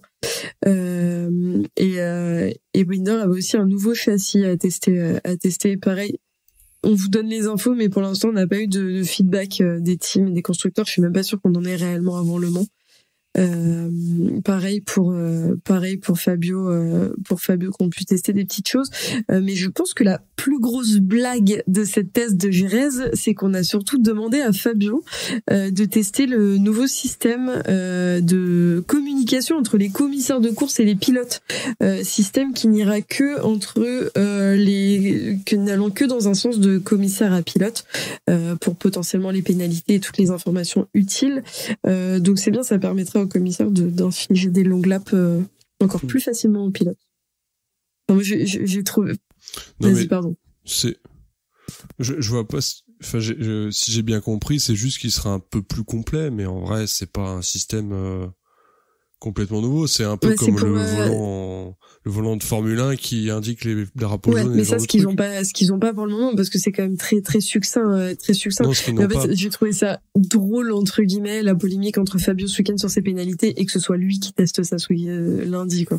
Bon, après, j'imagine que c'est l'ironie du sort, prévu depuis le début, mais du coup, les deux choses à retenir de ces essais, concrètement, c'est le test du châssis Calex au HRC et le test de ce nouvel outil de communication entre les pilotes et les commissaires de course, qu'on verra peut-être apparaître sur les prochaines courses, quoi. Je pense qu'on a fait le tour côté MotoGP. On avait beaucoup de choses à dire. Ça fait un moment qu'on parle. On va rapidement clôturer. Pierre, est-ce que tu peux nous faire un petit point du côté du World Superbike, s'il te plaît? Alors, on avait le week-end dernier le retour du Superbike, pour le round d'Assen. Hein, ça faisait plus d'un mois et demi qu'on n'avait pas eu de Superbike après les deux rounds en Australie et en Indonésie. Donc là, c'était le retour aussi en Europe avec le round d'Assen. Donc en Superbike, on a eu une triple victoire de Bautista, donc dans les deux courses plus la course sprint. Donc Ducati, je vais en parler vite fait, qui signe ses 400 victoires dans la catégorie reine du Superbike, record historique.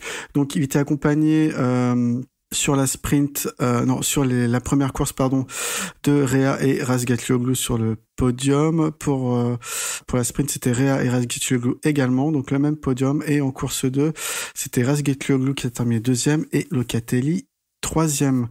On peut signaler aussi le retour de Loris Bass, qui est revenu de blessure, qui a connu un week-end compliqué avec une 17e position en course 1.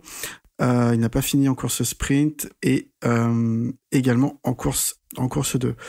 Concernant le Super Sport, on peut noter les bons résultats de Valentin Debis qui termine 4e sur la course 1, qui a vu la victoire de Nicolo Boulega et la 2e place de Marcel Schroeter. Et la 6e place donc de Debis toujours en course 2, toujours avec une victoire de Boulega à la clé. Au championnat du monde, donc on a en World Superbike Bautista toujours en tête devant Razgatlioglu et Locatelli en World Super Sport. Boulega est en tête du championnat. On note Valentin Debis à la 7e position. On peut noter que pour le Grand Prix, le round de Barcelone, ce n'est pas un Grand Prix, c'est Lucas Mayas qui va remplacer Canonchu qui s'est blessé sur la course 2 d'Assen en Super Sport. Donc Lucas Mayas qui connaît bien cette Kawasaki 600 qu'il a conduit il y a 2 ans, avec qui il a remporté un titre. Et on a également Ivo Lopez, un Portugais qui est champion du Superbike portugais et qui fait une bonne entrée cette saison en Superbike espagnol, qui est leader actuellement du championnat de Superbike espagnol. Donc il va remplacer Michael van der Mark chez BMW en World SBK. Voilà pour les news côté Superbike. C'était très précis, merci beaucoup Pierre. Moi je vous fais un petit point sur la catégorie que je suis un peu plus. On a un peu chacun nos petites catégories chouchou chez Seki en pôle. C'est le Superbike français. C'était la 2e manche de la saison à Nogaro ce week-end. Donc pour vous faire un rapide récap des podiums, il y a eu côté Super Sport 300 Baby Cyprien qui a remporté les deux courses. En course 1, on a retrouvé Justine Pedmont sur le podium à la 2e place, suivi de Chavo Ryan. Donc moi ça m'a fait plaisir parce que j'étais très heureuse de retrouver Justine Piedmont sur le podium. Je le répète encore et encore, Pierre le dit aussi, on est tous à le dire chez Seki en pôle, mais suivez cette pilote, elle est incroyable. Et en course 2, c'était un peu similaire, sauf qu'à la place de Justine, on a retrouvé Kylian Rossignol.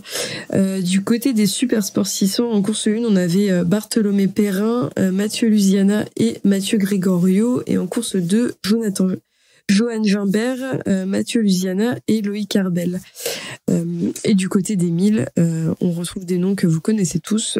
Pour ceux qui suivent, on a en course une Mathieu Ginès, Kenny Forêt et Jérémy Garnoni. Pour les pilotes que moi j'ai tendance à suivre et dont je parle assez souvent, on retrouve Martin Renaudin à la 5e place et Alan Técher à la 4e place. Pour ceux qui ont regardé les 24 heures du Mans, ça devrait vous parler, ces noms. Et pour la course 2, on avait Jérémy Garnoni à la première place, Michael Di Meglio, Alan Técher, Kenny Forêt et Mathieu Giner pour compléter le top 5. Et on aura le plaisir de retrouver cette catégorie qui est du coup la catégorie française, les dénoms le 26 mai. Donc voilà pour ce petit championnat, petit, je dis petit, mais ce vrai bon gros championnat français qui a le mérite d'exister et qui mérite d'être vu. C'est tout pour nous ce soir. On a fait le tour. C'était un peu long. On espère que vous avez apprécié cet épisode. Nous, on vous retrouve très bientôt pour le débrief du prochain GP et pas des moindres puisqu'il s'agirait du 1000e GP de l'histoire qui aura lieu dès le 12 mai au Mans. Et pour la petite info, Pierre et moi, on y sera. Donc, ce sera avec plaisir pour ceux qui veulent faire un coup de y retrouver. Merci beaucoup les garçons. C'était un plaisir d'enregistrer avec vous. Merci, ouais, c'était chouette. Merci à vous deux. Et puis oui, on se retrouve au Mans pour certains. Je sais qu'il y aura beaucoup de monde. Voilà, j'aurais. Et Pierre, on se retrouve en Corrèze. J'enchaîne, le Mans, puis après le road trip moto. Donc ça va être cool. J'espère que je reviendrai vivant. Ouais. Alors, s'il te plaît, reviens vivant, Pierre. Et pour ceux qui nous écoutent, on se retrouve au Mans avec Pierre. Et pour les autres, vous pouvez suivre Olivier et Pierre qui vous partageront peut-être un petit peu leur road trip sur Twitter. En tout cas, on l'espère parce que nous, on a très envie de vous suivre, les garçons. Ça roule. Il y aura peut-être beaucoup de photos de barbecue. Tant que tu mets des photos de fromage, ça va, c'est bon, ça ira à tout le monde. Quand on roule, on n'a pas le temps de poster des photos. Bon, merci beaucoup, les garçons. À très vite. À plus tard. Merci. Ciao.